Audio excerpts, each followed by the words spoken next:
Well, there are rumblings all over the media now that on April 20th, Trump will declare martial law, which effectively means the military takes over for the police. Free speech becomes illegal. Protests become illegal. You have to have the permission of the military to do anything. And worse than that, the commander-in-chief, Trump, can do basically anything he wants. Literally. Okay, we may be looking at the end of American democracy, and we have 13 days left. Okay, here's my point. Please prepare your family for the worst. The other rumor is that they're going to seize all the guns. So if you have a gun, you want to keep it, you might want to bury it in your backyard. Stock up on food. Please stop spending money you don't have to spend.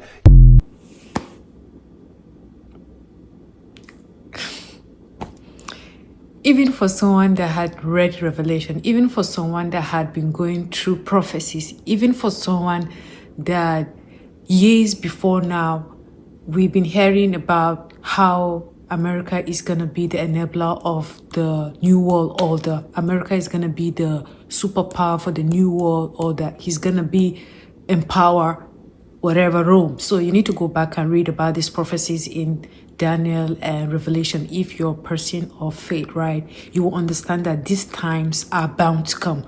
But the succession by which they are coming, even for someone that had read in the past for several years, I'm still taken aback. I'm still in shock. Like, I'm still in shock, let alone for those who do not even follow these prophecies, who do not even read Revelation, Daniel, who are not Christians or people of faith, or who have no idea what this world is all about. This world is never gonna stay beyond its stipulated time, right? But the way this guy keeps bringing the unthinkable law, signing stuff here and there, and people will say, oh, these are conspiracy theories, like they're not gonna happen. This is fear mongering. You gotta be literally living under the rock to not see the clear writings on the world, right? Oh my God. April 20th, Trump will declare martial law, which effectively means the military takes over for... I'm clowning. Hey, look, I'm going to tell you why I'm laughing at that shit. I'm laughing at that shit because if Trump declared martial law on April the 20th, like the white man right there was just saying, I would not give a damn. Why? Because I am black. I don't give a damn about none of that shit. Martial law means the military will step in and take control of things above the police. You will lose liberties like the freedom of speech and the right to assemble a peaceful protest and things like that. Listen, that means nothing to me. We've never had a right to have a peaceful protest. I'm going to show you the difference. I'm going to tell you, back in the 60s, remember the Children's Crusade? A lot of y'all might not know it by name, but the Children's Crusade, you've seen it before. It's when those children, those teenagers, stayed out of school to assemble a peaceful protest, and the same police that was supposed to be protecting them was beating them over the head with billy clubs and sicking police dogs on them. The same fire department that was supposed to be protecting them from fires and things like that was out there spraying them with water hoses. Y'all remember the Children's Crusade that happened in the 60s? That video footage? Them was kids that was assembling a peaceful protest. All right? Y'all seen what happened with Black Lives Matter? So every time we've ever tried to have a peaceful protest in the history of this country, we were not allowed to have that. Now, I'm going to show you the difference with a white protest when they went up in the Capitol on January the 6th.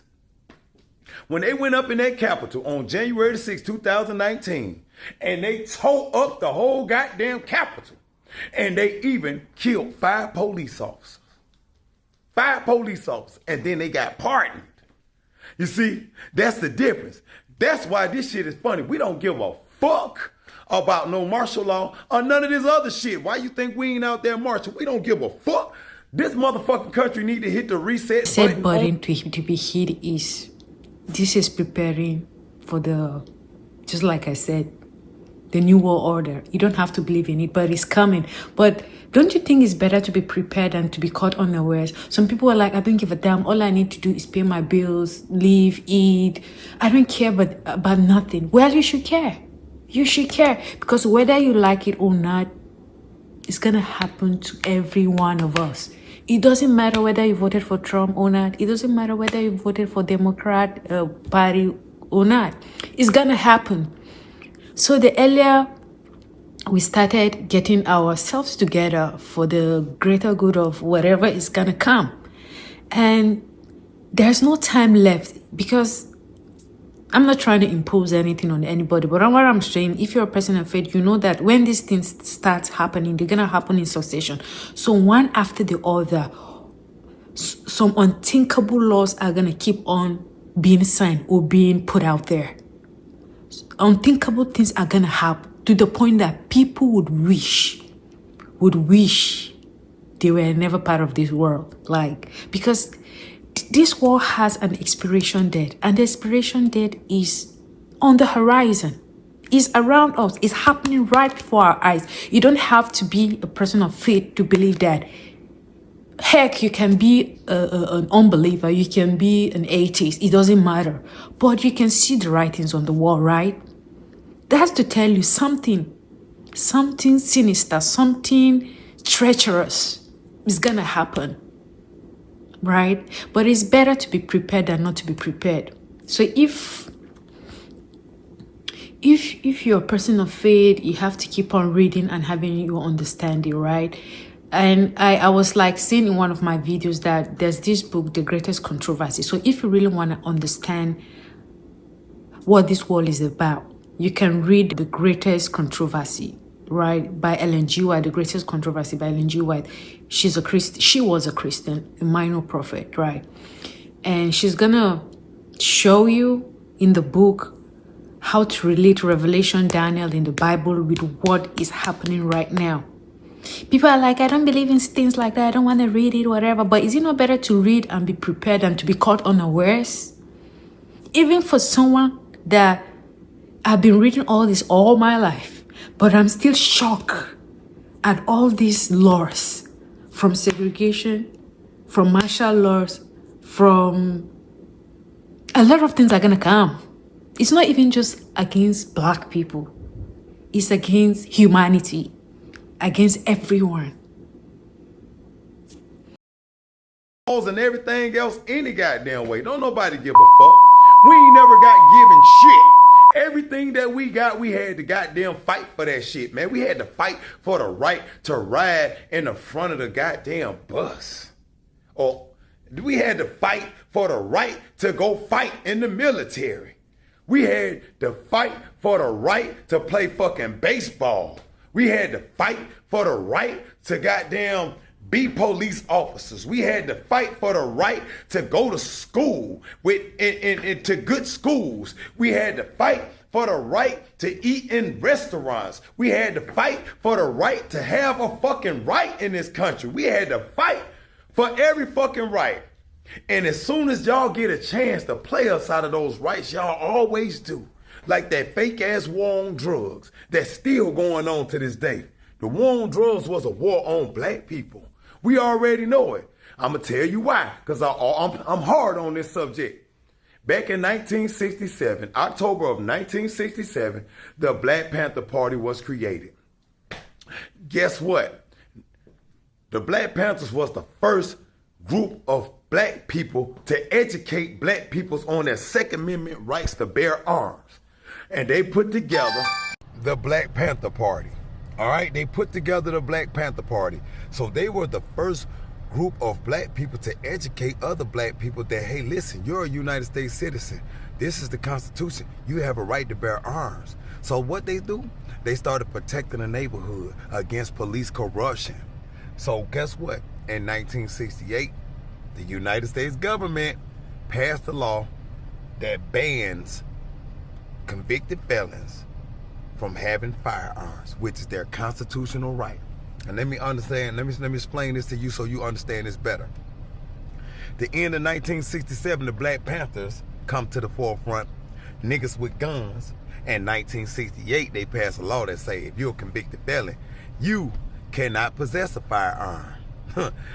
It's funny because they can't pass such a law for the simple fact that the Constitution supersedes all federal and state laws. So passing a law that says you can't have a firearm when the Constitution says all U.S. citizens have a right to bear arms and it shall not be infringed is a contradiction. You cannot contradict the Constitution, but they did it. And they still locking niggas up to this very day for having firearms that they supposed to legally be able to have because it's part of their constitutional rights, and the United States Constitution supersedes all federal and state laws. Now, back to why we don't give a fuck.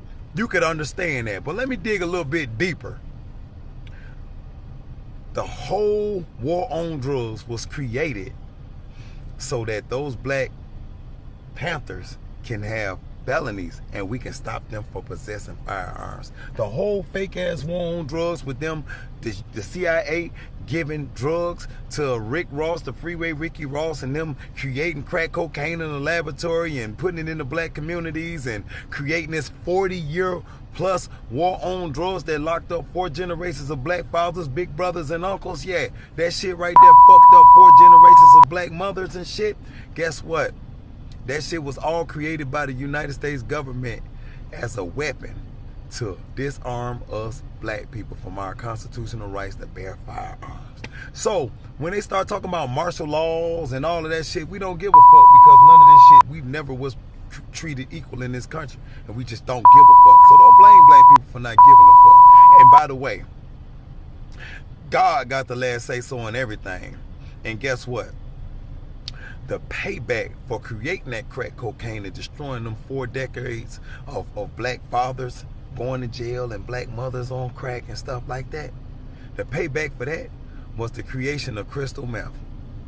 Crystal meth is white people version of crack cocaine. The same way we had our crack epidemic, they having that crystal meth epidemic. Fact check that.